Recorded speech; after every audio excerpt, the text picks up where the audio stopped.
आइए जानते हैं बिहार में किन फसलों की खेती अधिक होती है। बिहार में चावल सबसे प्रमुख फसल है और राज्य के कई हिस्सों में खरीफ के मौसम में इसकी बड़े पैमाने पे खेती की जाती है। गंगा के मैदानी क्षेत्रों में धान की उपज अधिक होती है। रबी की फसल के रूप में गेहूं भी बिहार में बहुत उगाए जाते हैं। इसे धान के बाद सबसे महत्वपूर्ण फसल माना जाता है और पूरे राज्य में व्यापक पैमाने पे इसकी खेती होती है। मक्का, बिहार में मक्के की खेती बड़ी मात्रा में की जाती है। यह राज्य में खरीफ और रबी दोनों मौसम में उगाई जाती है। खासकर मिथिला और सीमांचल क्षेत्रों में मक्के का उत्पादन काफी होता है। दलहन फसलें, बिहार में मूंग, मसूर, अरहर, चना और मटर जैसी दालों की खेती की जाती है।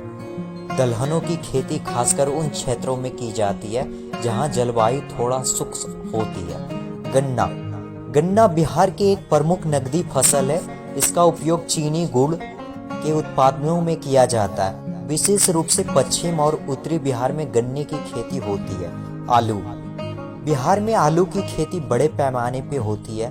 विशेषकर शीतकालीन मौसम में इसकी पैदावार अधिक होती है और बिहार इसे अन्य राज्यों में भी निर्यात करता है। प्याज और लहसुन, रबी की फसल के रूप में प्याज और लहसुन भी खेती की जाती है। नालंदा, गया और औरंगाबाद जैसे जिलों में इनकी खेती प्रमुखता से होती है। फल, बिहार में कई तरह के फल की खेती भी होती है। लीची, मुजफ्फरपुर और वैशाली लीची का उत्पादन सबसे अधिक होता है। भागलपुर और अन्य क्षेत्रों में आम की खेती होती है। केला, बिहार के कई जिलों में केले की बड़े पैमाने पर खेती की जाती है।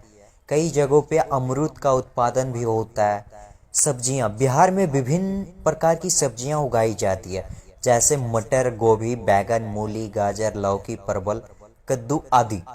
राज्य की सब्जियों की खेती पूरे साल होती है और इसे अन्य राज्यों में भी निर्यात किया जाता है।